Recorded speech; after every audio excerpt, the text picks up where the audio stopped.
Hoy es uno de esos días en que todo sale mal. Todo.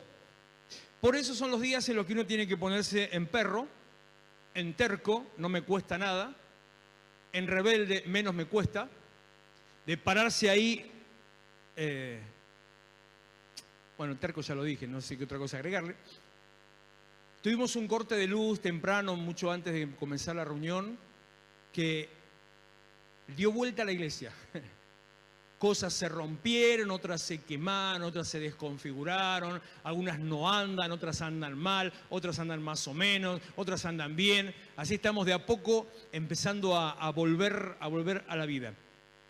Pero esas cosas siempre traen como consecuencia otra: malestar, incomodidad, conflictos. No sé si se habrán dado cuenta, por ejemplo, que estuvo mucho tiempo la pantalla apagada porque justamente ni las computadoras se encendían. Bueno, así todo eso estuvo pasando. Son los momentos en los que usted tiene que tomar una decisión. Son los momentos en los que usted tiene que agarrar la situación y como una pelota parar en el campo y decir: ¿me vas a dominar vos a mí o te voy a dominar yo a vos? Son los momentos en los que usted tiene que convertirse en este terco y rebelde que recién le decía. Los momentos de tormenta, los momentos de mares que se levantan, de olas que se levantan, los momentos de vientos que golpean. Por eso me vino perfectamente como anillo al dedo la administración con Dios eterno. Usted tiene que en esos momentos convertir la situación en decirle: si es que esto es una obra espiritual o diabólica y hay un enemigo espiritual que viene a querer perturbar, si es, capaz que no es. A veces las cosas pasan porque pasan nomás, ¿eh? O sea, yo le cuento, el diablo no tiene la culpa de todo, pobre diablo. Tiene culpa de mucho, pero no de todas las cosas. Entonces, a veces no es cosa del diablo, a veces son nuestros errores, nuestras metidas de pata, a veces son nuestras equivocaciones, nuestros pecados, a veces cosas que pasan, punto y nada más. Entonces, sea lo que fuera que haya pasado, si esto era una obra espiritual que quería perturbar, en el nombre de Jesús te voy a romper de tal forma la cabeza, los cuernos, las patas y la cola, que esto se va a convertir en bendición para cada uno. Esto se va a convertir en una transformación espiritual, en una bendición. Los que pasaron al altar llevaron ya por una obra de transformación en su interior. Eso también es ser iglesia. Usted puede andar con luchas, puede andar con cargas, puede andar con preocupaciones, puede andar hasta con angustias y con temores, cosa que no es recomendable y que no aceptaría en principio que las tuviera. Pero todo eso le puede pasar. ¿Por qué? Porque es un ser humano. Porque cuando usted se pellizca, le duele. Cuando patea la silla descalzo con el dedito gordo, le duele. Entonces, por esas cosas es entendible lo que nos pasa, pero lo que no es entendible es que nos quedemos encerrados, atados en esa situación. Las cosas que nos pasan cuando venimos delante del Señor cada día y dejamos delante del Señor cada día problemas, preocupaciones, angustias, conflictos, lo que sea. Cuando usted lo deja delante del Señor, literalmente usted lo deja delante del Señor, y cuando lo dejó, el Señor se lo lleva. A veces cometemos esos errores tan tontos, ¿no? De dejarle el problema a Dios diciéndole: Señor, lo pongo en tus manos, Señor, espero en vos, Señor, descanso en vos, Señor, te entrego esto y me levanto. Si es que estaba arrodillado o sentado como fuera, me levanto y sigo quejándome de la situación, sigo amargado por el problema. Entonces ya no es un problema espiritual, ya es una situación emocional, a lo cual tenemos que aprender a dominar, para que el mismo conflicto no nos gane a nosotros mismos. Tenemos que reconocer quién es Dios. Tenemos que aprender a mirar a Dios de la manera que Él quiere que lo miremos. Tenemos que aprender a andar delante de Dios de la forma que Él quiere que andemos. Que entendamos los principios del reino de Dios, que hace días que le estoy hablando, y de eso mismo le voy a hablar en estos minutos a continuación. ¿Qué significa el reino de Dios? ¿Qué es el reino de Dios? ¿Cuál es ese reino de Dios de que tanto hablamos? ¿En qué forma aplica a nuestras vidas? ¿Cuál es la influencia que tiene sobre nuestras vidas? ¿De qué se trata cuando hablamos reino? Hubo una época, no recuerdo bien los tiempos, pero si no me equivoco, fue aproximadamente ahí alrededor del 2000. En una de las modas de la iglesia, en la iglesia hay modas, hay oleadas de modas.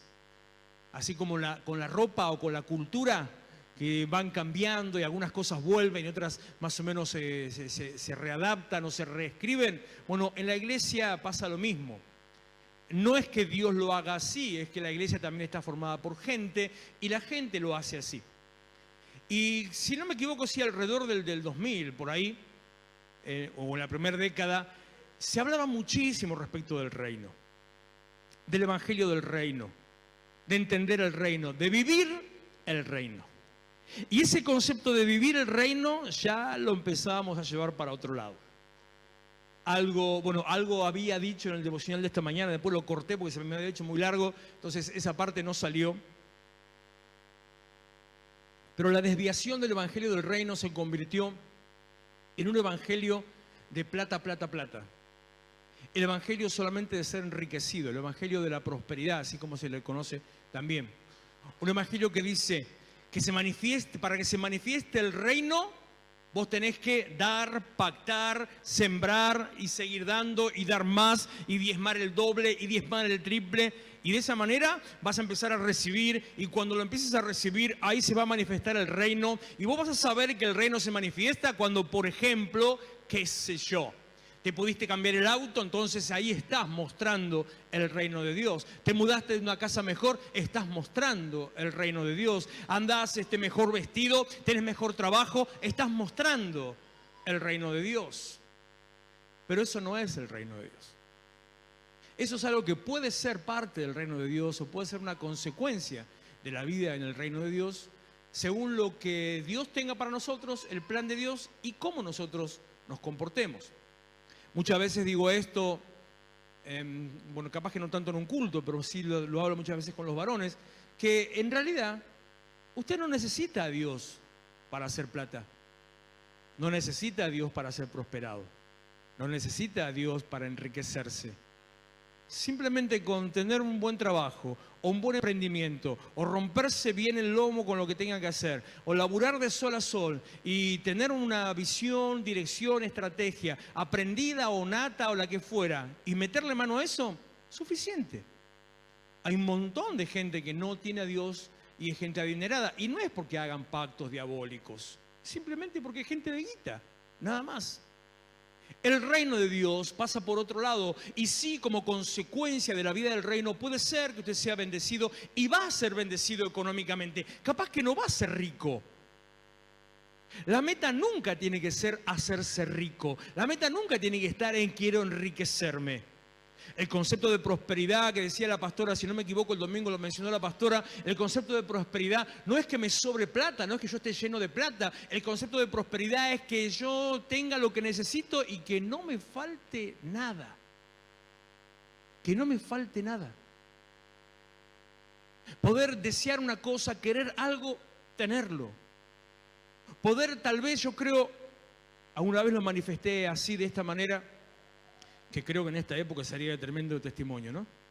Que usted vaya a comprar, eso tiene que ver con Gálatas o Corintios hablando de liberalidad, que usted vaya a comprar y compre sin mirar los precios.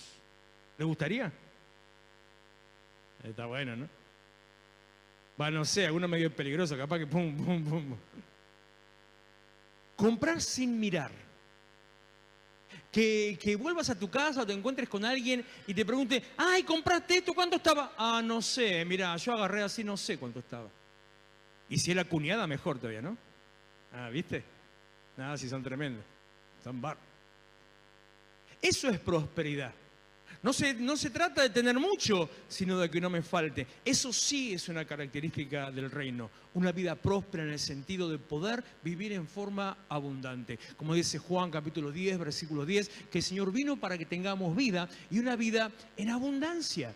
En todas las áreas. Que usted manifieste, experimente la plenitud que hablamos muchas veces en todas las áreas. Que se sienta bien físicamente, emocionalmente, espiritualmente, que tenga lo que necesita, que en su casa esté bien, en su familia esté bien, que en su trabajo esté bien, que cuando se levante o se acuesta, usted siente que está bien. Eso es plenitud. Y le digo más, aunque tenga el dolor de Jacob, O el de Jacob, de Abraham, de Isaac, de Nabucodonosor, de Matusalén, de Abraham, de Noé y de todos los otros también mezclados, todos juntos. No importa, esos son simples consecuencias de la vida, nada más. Solamente eso, pero una vida en plenitud. Eso es manifestar y experimentar el reino de Dios. Decía en las últimas 2 reuniones, haciendo referencia a Mateo capítulo 16, ese pasaje en el cual Jesús está con los discípulos y con Pedro, y que Pedro, él hace una pregunta que dice la gente de mí, que dicen que yo soy, y Jesús le contesta, tú eres el Cristo, el Hijo del Dios viviente. Y en esa pequeña conversación entre Pedro y Jesús, esto no te lo reveló carne ni sangre, sino mi Padre, termina con esto.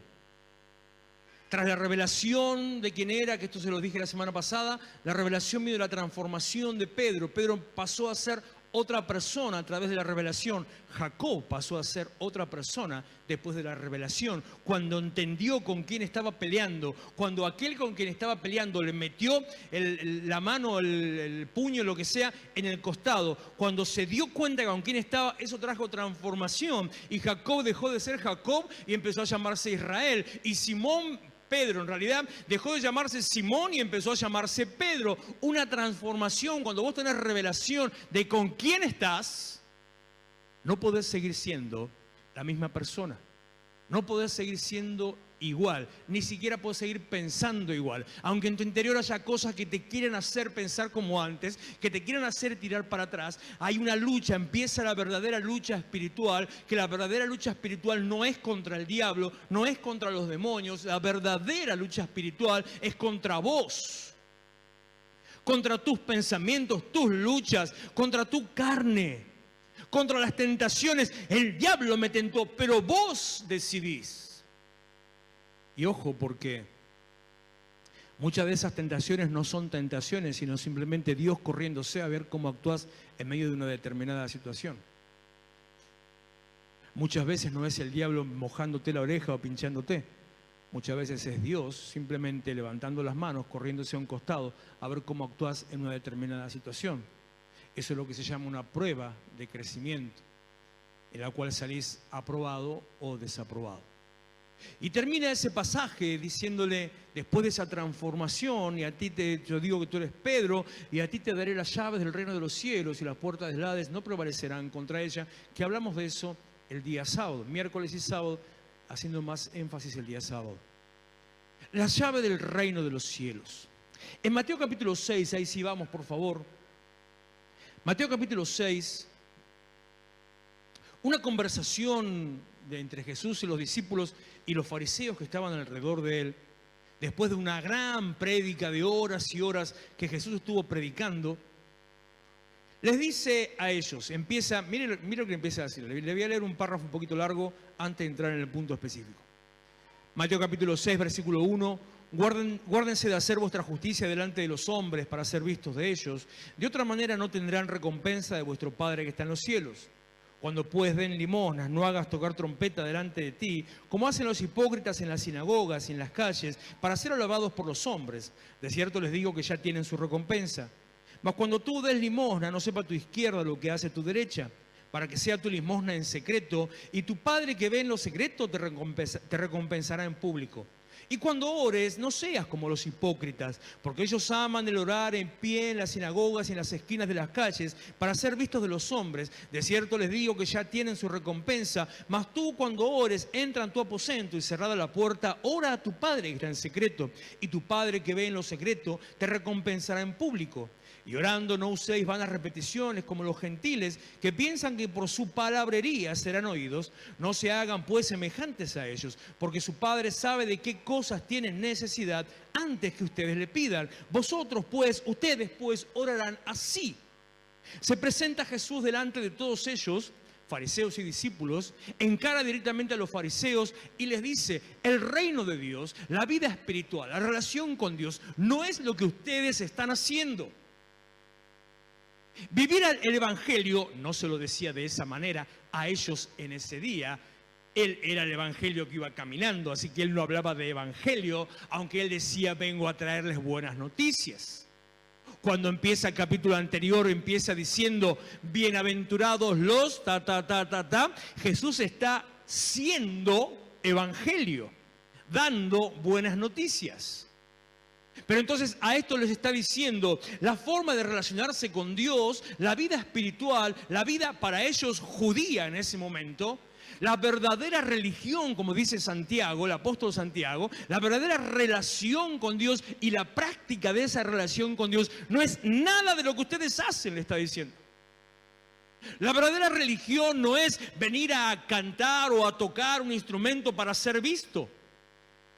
La verdadera religión no es pasar con la mano abierta y de boca a boca en jarro mostrando lo que vas a dar. La verdadera religión no es hacer tus obras de beneficencia o de caridad o simplemente de asistencia o de ayuda, a hacerlo así públicamente para ser visto de los demás. Eso no tiene nada que ver con la vida de Dios. Eso no es. La verdadera religión, la vida espiritual, la relación con Dios, no es hablar tanto, bla, bla, bla, bla, bla, decir un montón de cosas que llenen los oídos de la gente y llenen tus bocas. Eso no es nada y no sirve de nada. ¿Vio cuando usted escucha hablar a un político? Póngase en modo avión y escúchelo, cualquiera, ¿eh? Escúchelo, preste la atención. No si lo están... Capaz si le están entrevistando, no tanto. Cuando habla por sí solo, un discurso, preste la atención y empiece a sacar, a filtrar. Hay un personaje, no me acuerdo quién es, pero una vez escuché una grabación, un personaje en la radio, o sea, un actor que hace un personaje que hace de un político inventado. Entonces es espectacular, lo voy a buscar. Tiene la tremenda habilidad cuando le dicen, bueno, a ver, fulanito, compartirnos.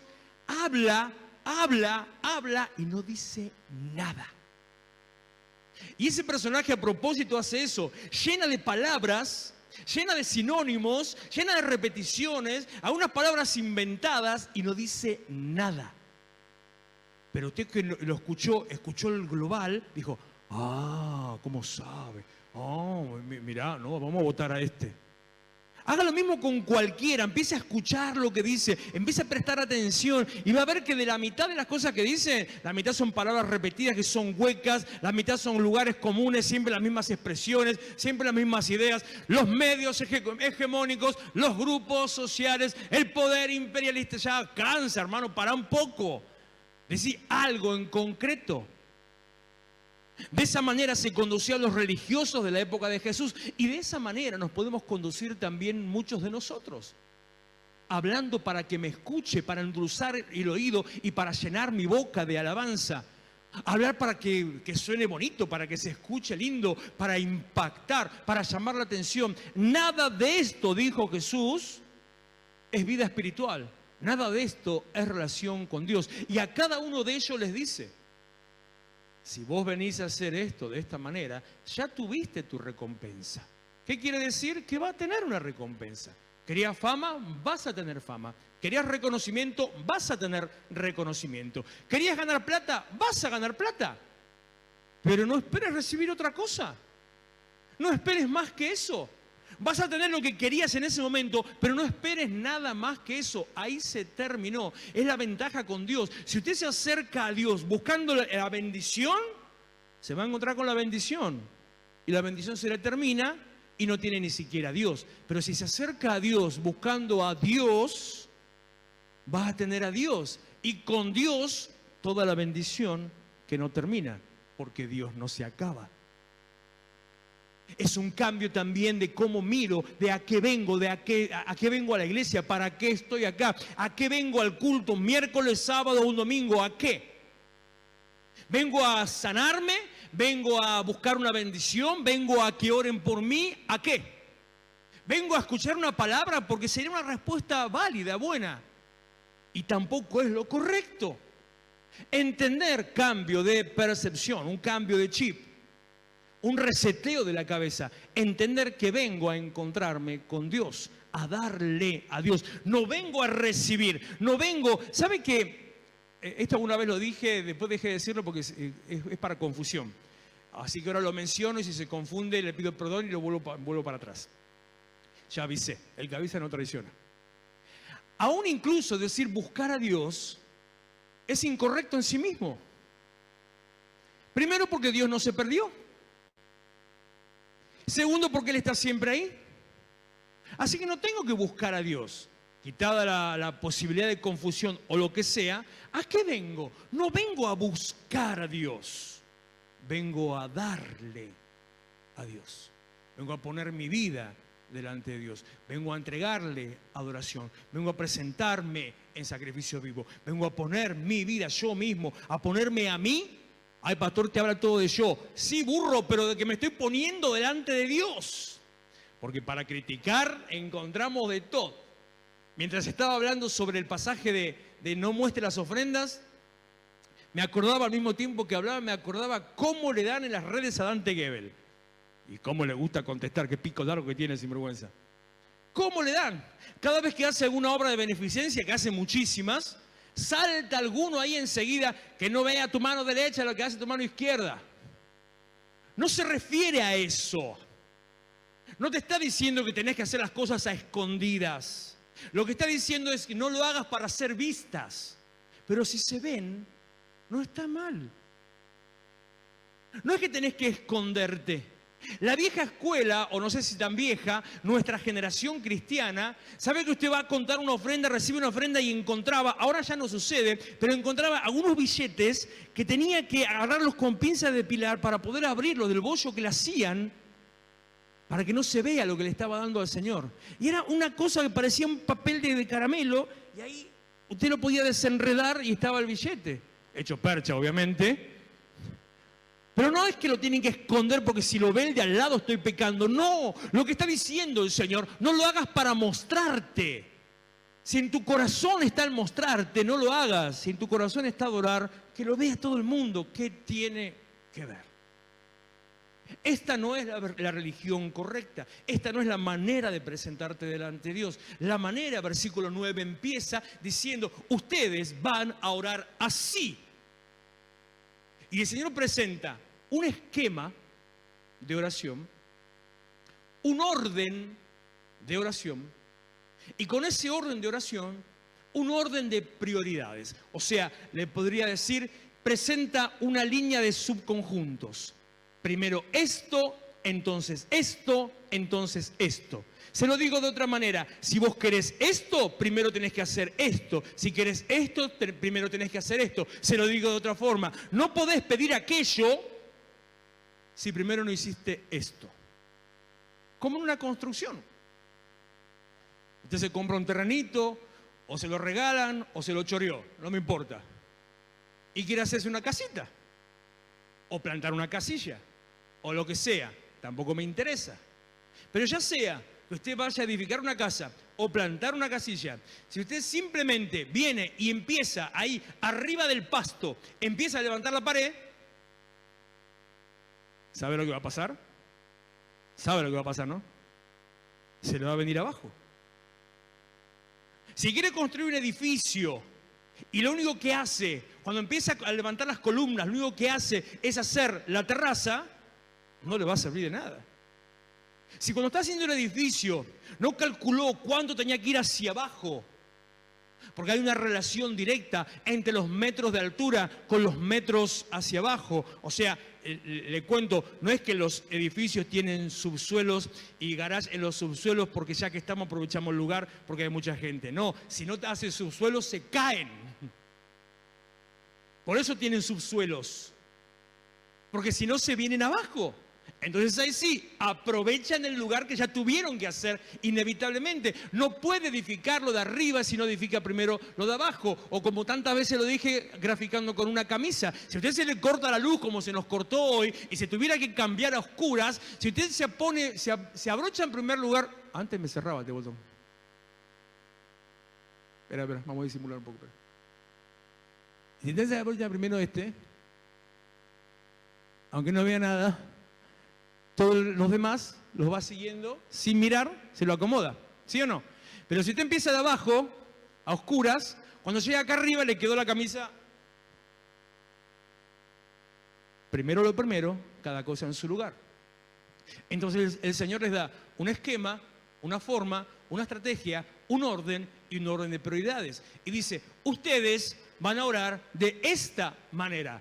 Padre nuestro que estás en los cielos, santificado sea tu nombre. Lo primero, aún para la oración, lo primero está diciendo, es Dios. Venís a la iglesia, lo primero para Dios. Venís a la iglesia a encontrarte con Dios. Y la manera de encontrarte con Dios, o la forma de manifestar que venís a encontrarte con Dios, es al decirle, Padre nuestro, santificado sea tu nombre. O sea, presentarte delante de Dios en alabanza.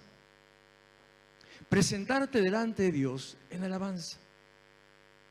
Hay que ser muy cara rota para ir a la casa de alguien al que le vas a pedir algo y simplemente golpear la puerta y cuando te abre decirle dame. Tenés que ser rata para eso. Por lo menos dorar un poquito la píldora. Por lo menos, ay, qué lindo que está más flaca. Listo.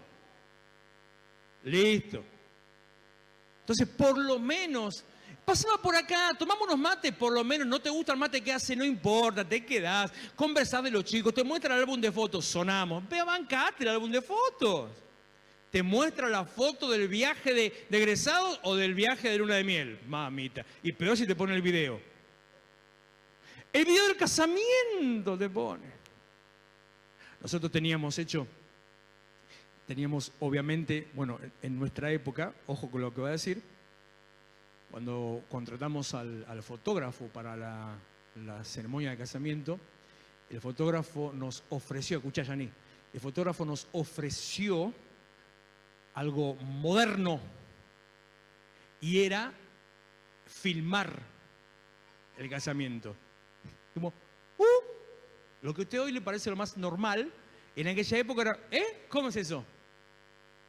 Entonces era un adicional a las fotos, adicional la filmación. Entonces, claro, de aquella época, con aquel estilo, con la edición de aquel momento, hicieron y nos dieron y tenemos todavía el video de toda la ceremonia y de toda la fiesta, porque ya que había que filmar, se filma todo.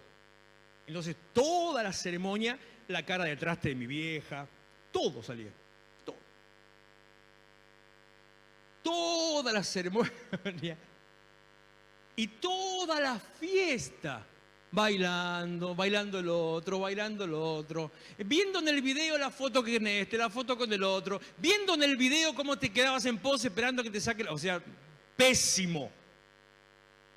Un día nos dimos cuenta que si queríamos mostrar ese video a alguien, había que pensar en la gente.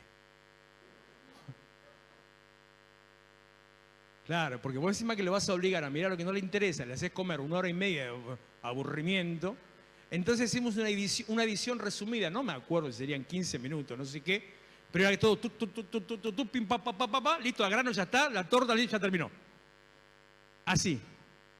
Usted no va a la casa de alguien simplemente así en forma irrespetuosa a decirle dame. Primero establece una relación.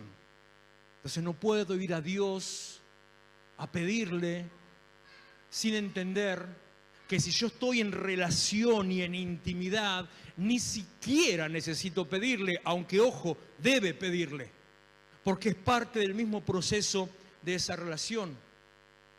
Dios no necesita que le pidas, pero Dios pide que le pidas, porque es el proceso de dependencia donde estás demostrando que dependes de Él, estás demostrando que lo reconoces a Él. Entonces dice, Mateo capítulo 7, dice, pedí y se te dará. Buscá y vas a encontrar, llamá y se te va a abrir. Por lo tanto, si no pedís, no vas a recibir. Ay, pero tiene que saber, sí, pero en su sistema ya dejó escrito, pedí. Pero lo primero, Padre nuestro que estás en los cielos, santificado sea tu nombre. Y a continuación dice esta frase, venga a nosotros tu reino. El mismo reino del cual estoy hablando, el mismo reino que tiene que ver con la manifestación de Dios, el mismo reino que no es simplemente enriquecerte, el mismo reino que no es andar hablando por hablar, el mismo reino que no es estar en la iglesia. Venga a nosotros tu reino. Lo que me muestra, lo que me enseña el Señor en esa primera expresión, que el reino de Dios o el reino de los cielos, o el reino de Cristo, distintas expresiones que usted puede encontrar en la Biblia, son sinónimos, son todo lo mismo, quiere decir lo mismo. El reino de Dios no es algo que está, es algo que yo tengo que pedir que esté, es algo que yo tengo que hacer que esté. Y aunque en un momento, solo en un momento determinado, Jesús delante de Juan el Bautista dice, y ya está acá, Él estaba hablando de Él, no de la manifestación del reino, sino de Él, de su vida. Entonces, el reino de los cielos es algo que tiene que venir, que yo tengo que hacer que venga. Primeramente pidiendo, depende de mí que se manifieste el reino de Dios en este lugar. Y un reino, como todo reino, un reino tiene un sistema de funcionamiento, un sistema legal, tiene su moneda, tiene su bandera, sus símbolos, tiene sus códigos, su forma de gobierno, lo que sea. Un reino tiene su forma de funcionar. Incluso actualmente en los distintos países, ya sea democráticos o monárquicos, aunque todos tengan sistemas parecidos, no funcionan todos igual. Las monarquías europeas, lo que más nos acerca a un reino, a un reinado, las monarquías europeas actuales, hoy, entre ellas, no funcionan del mismo modo, no tienen la misma forma de funcionamiento, no son lo mismo, cada país tiene un funcionamiento distinto, no tiene nada que ver lo que es la corona británica con la corona española, con la holandesa, nada que ver, funcionan totalmente distintos. Cada reino tiene su forma, el reino de los cielos tiene su forma. El reino de Dios tiene su forma. Y la forma del reino de Dios era de los principios de Dios, la voluntad de Dios, la dirección de Dios. La forma del reino de Dios era de los emblemas o símbolos de Dios. De una iglesia que muestre, así como va un seleccionado de un país o una representación diplomática de un X país, ya sea a un evento deportivo o a un evento político, y van con su bandera o con su uniforme y dicen, acá pasa Argentina, acá pasa Bielorrusia. Del mismo modo, el reino de Dios en la tierra se representa a través de la iglesia, pero no de la iglesia que se sienta a esperar que algo pase, sino la iglesia que marcha. La iglesia que avanza, la iglesia que despierta, la iglesia que aviva, la iglesia que conecta a la gente con el cielo. La iglesia que va haciendo una obra de transformación en medio de los demás. Por eso, entender quién es Dios me lleva a mí también a entender quién soy delante de Dios. ¿Cuál es mi posición y función delante de Dios? ¿Para qué estoy? Venga tu reino. Y agrega, y fíjese, esto es el orden que yo le decía recién. Recién después de decir, venga tu reino, dice, hágase tu voluntad como en el cielo, así también en la tierra. O sea, no es que se tiene que hacer la voluntad de Dios en el cielo como en la tierra para que el reino se manifieste. Al contrario, se tiene que manifestar el reino para que se haga su voluntad, así en el cielo como en la tierra. Primero el reino, después la manifestación de su voluntad. Después, pásame por favor, el pan nuestro de cada día seguí, dánoslo hoy y perdona nuestras deudas como también nosotros perdonamos a nuestros deudores. Y después viene la provisión y después viene la restauración. Y nosotros a veces queremos todo al revés. Y a veces venimos a Dios por la provisión o venimos a Dios por la restauración. Y en el momento te sirve. Como cuando estabas un día mal, saliste a la calle, te diste una seca, en el momento te sirvió. Pero al día siguiente estás otra vez para atrás. O saliste para el otro lado y te fuiste a encontrar con alguien y te metiste en algún burdel, en el momento te sirvió. Cuando metiste las patas en el barro, en el momento el barro estaba fresco. Pero cuando lo sacaste de ahí, otra vez volviste a estar todo sucio. En el momento te sirve. Las cosas de Dios, cuando no son en la forma de Dios, las vas a recibir igual. ¿Por qué? Porque la presencia de Dios está. Él se mueve, se envuelve. Entonces vas a recibir provisión, sanidad, restauración, perdón de pecados, Pero si no está el reino de Dios manifestado, así como lo recibiste, vuelve para atrás. Por eso tantas veces, una y otra vez, vuelves a lo mismo. Una y otra vez, vuelves para atrás. Una y otra vez, retrocedes.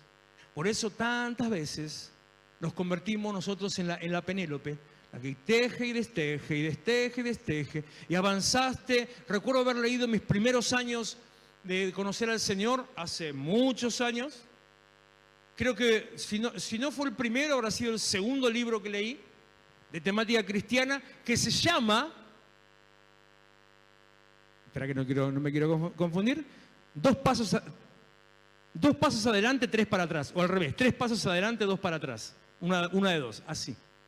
Avanzás y retrocedes. Avanzás otra vez y retrocedes. Y avanzás de vuelta y retrocedes. Porque no está el reino de Dios manifiesto en la tierra. Entonces, aunque seas las cosas como te parecen, aunque te acercas a Dios como te parece, la cosa no funciona como te parece. La cosa solamente funciona a la manera de Dios. Y la manera de Dios es, primero, edificar el reino. Y después de edificar el reino, todo lo demás. La manera de Dios es, y termino ya con eso, así nos despedimos en paz, en el mismo capítulo, un versículo que lo leo por leerlo nomás, porque ya de memoria se lo digo siempre, versículo 33, que dice, o le leo desde el 31, así lo ponemos en contexto, Mateo capítulo 6, verso 31 al 33, no se afanen pues diciendo qué comeremos o qué beberemos o qué vestiremos, porque los gentiles, los que no conocen a Dios, a eso se refiere, los que no conocen a Dios buscan todas estas cosas, pero tu Padre Celestial sabe que tenés necesidad de estas cosas. Entonces, si Él sabe, otra vez el mismo concepto, de pedir o no pedir, de qué manera me presento. No te preocupes por las cosas que los que no conocen a Dios buscan, se desesperan por encontrarlas. No vengas a buscar paz. Busca a Dios, vas a recibir paz. No vengas a buscar bendición, busca a Dios, vas a recibir bendición. No vengas a buscar una prosperidad económica, busca a Dios y vas a recibir una prosperidad económica, o sanidad, o restauración, o bendición en tu casa, o lo que sea. Busca primero a Dios. Entonces dice, no haga lo que hacen los demás, que se desesperan, que se angustian, que se preocupan, que no saben ya qué inventar, cuánto trabajo más sumarse, o meter horas extras en el trabajo, o dedicarse a otras actividades. No hagan lo mismo que ellos, ustedes no, porque tu papá, sabe de que tenés necesidad. Ah, bueno, entonces, busca primeramente el reino de Dios. Primero y en primer lugar, el reino de Dios. Y cuando busques el reino de Dios, que se manifieste, edificarlo, entonces todas esas cosas, las que a los demás las angustian, todas esas cosas las vas a recibir pegaditas por añadidura.